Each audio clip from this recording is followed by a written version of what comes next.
Hello friends, क्या आपका pregnancy का 7th 8th या तो 9 मंथ चल रहा है, यानी कि थर्ड ट्राइमेस्टर ऑफ प्रेगनेंसी चल रहा है और आपको जानना है कि कभी आपको इमरजेंसी हॉस्पिटल जाने की ज़रूरत पड़ सकती है, या तो कभी आपके डॉक्टर कौन सी ऐसी सिचुएशन होती है जब आपके डॉक्टर आपको बोल सकते हैं कि हमें इमरजेंसी सिजेरियन सेक्शन का डिसीजन लेना पड़ सकता है।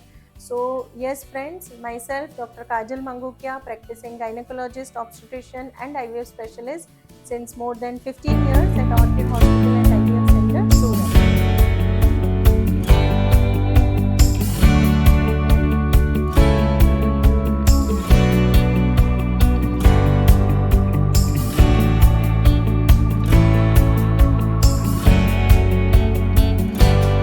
From anarchy to menopause. नमस्कार, आपका स्वागत है ऑर्किड पेशेंट्स अवेयरनेस सीरीज में। और आज हम बात करेंगे कि एवरी मिनट काउंट्स। प्रेगनेंसी जो है फ्रेंड्स बहुत ही क्रूशियल स्टेज होता है कि जैसे ही आपका 32 वीक्स कंप्लीट होता है, 36 वीक्स कंप्लीट होता है, एनी टाइम हमें इमरजेंसी सिजेरियन सेक्शन का डिसीजन लेना पड़ सकता है, क्योंकि हमें दो जान देखनी है, माँ और बच्चा। ऑलवेज माँ जो है उसको फर्स्ट प्रायोरिटी दी जाती है, लेकिन एज अ गायनेकोलॉजिस्ट हमारी हमेशा एक रिस्पॉन्सिबिलिटी होती है कि आपके हाथ में माँ और बच्चा दोनों तंदुरुस्त दे।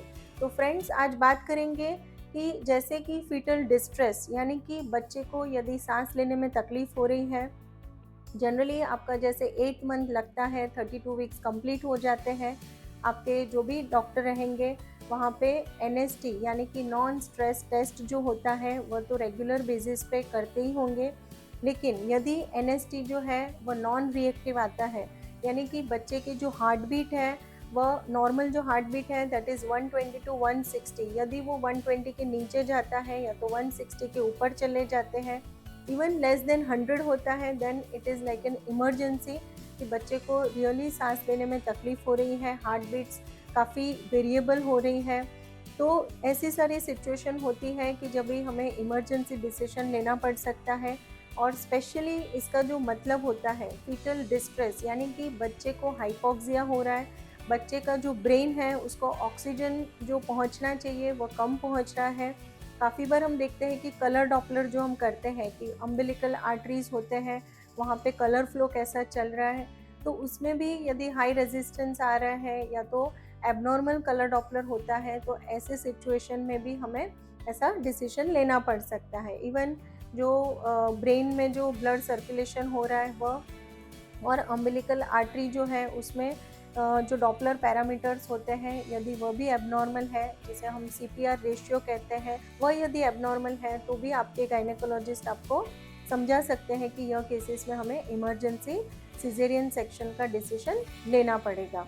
दूसरा कि यदि अब्रप्शो प्लासेंटा, यानी कि बच्चा जो माँ के साथ जुड़ा हुआ है, जो यूट्रस है, यूट्रस के वहाँ पे प्लासेंटा होता है, प्लासेंटा के वहाँ से अम्बिलिकल कॉर्ड निकलता है और फिर बच्चा होता है। सो यदि यह जो प्लासेंटा है वह यूट्रस से जुड़ा हुआ रहता है, वहाँ से छूट जाता है, यानी अब्रप्शन सेपरेट हो जाता है before the actual labour pain. So delivery के पहले, समय के पहले यदि प्लासेंटा यूट्रस से छूट जाता है, यानी कि सेपरेट हो जाता है, जिसे हम अब्रप्शो प्लासेंटा कहते हैं, जहाँ पे माँ को पेन हो सकता है और पेन के साथ ब्लीडिंग हो सकती है।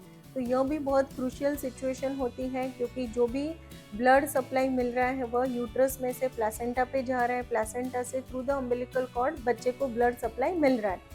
सो यदि यहाँ पे अब्रप्शन यानी सेपरेट हो जाता है प्लासेंटा, तो कहीं ना कहीं वह हाइपोक्सिया क्रिएट करेगा, बच्चे को जो ब्लड सप्लाई मिल रहा है वह कम होने लगेगा, और ऐसी सिचुएशन में IUFD यानी कि इंट्रा यूट्राइन फीटल डेथ भी हो सकता है, यदि यह सिचुएशन में आप इमरजेंसी हॉस्पिटल इमीडिएटली पहुंचना ज़रूरी होता है। इन केस लेट हो जाता है, इवन आप डिसीजन लेने में भी लेट करते हैं, तो चांसेस होते हैं कि बच्चे को ज़्यादा डिस्ट्रेस या तो IUFD भी हो सकता है।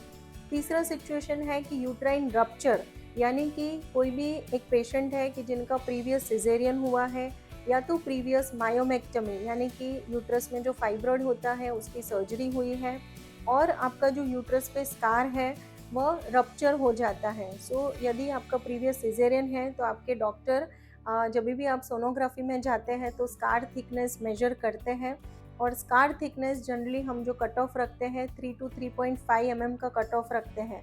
यदि उससे कम हो जाता है तो भी एक रिस्क हो जाता है।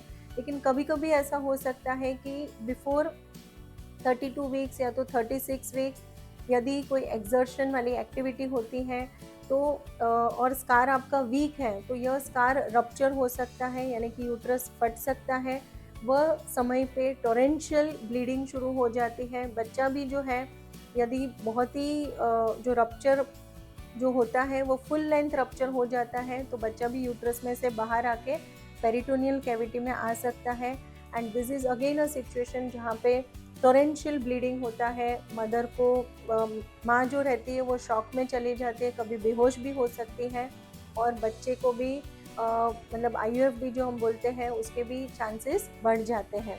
तो ऐसी कभी भी कोई सिचुएशन आती है तो प्लीज़ आपके जो गायनेकोलॉजिस्ट रहेंगे उनको आपको सपोर्ट करना है। इमरजेंसी का मतलब आपको समझना है और इमीडिएट आपको डिसीजन जो रहता है, कंसेंट जो रहता है वह दे के डॉक्टर को जो बेस्ट उनके साइड से करना है वह करने के लिए सम्मति देनी चाहिए।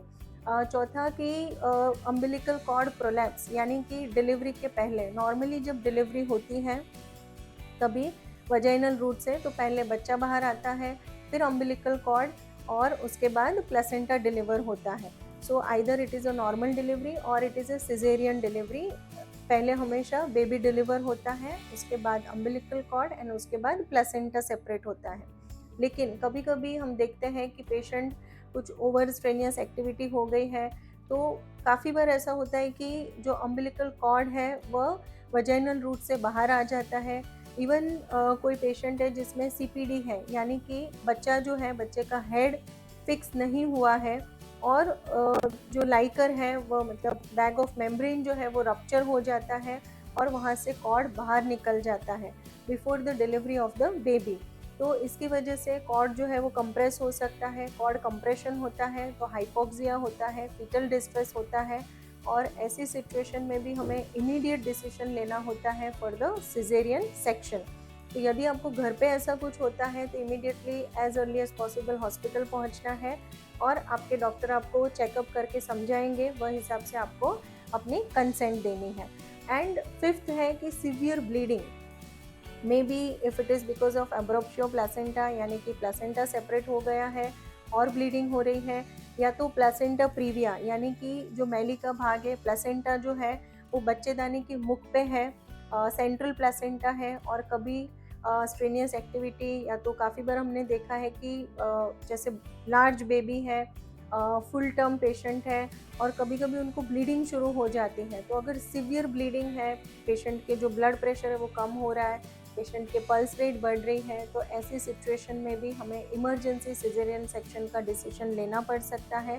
तो फ्रेंड्स, आपके साइड से इतना ही कि यह सारी समझ, सारी जानकारी आपको होनी चाहिए। आप प्रेगनेंसी में कोई भी पेशेंट में कभी भी इमरजेंसी सिचुएशन आ सकती है तो आपको मेंटली प्रिपेयर रहना है कि कौन सी ऐसी सिचुएशन आ सकती है आपके साथ, आपके नियर डियर के साथ भी आ सकती है।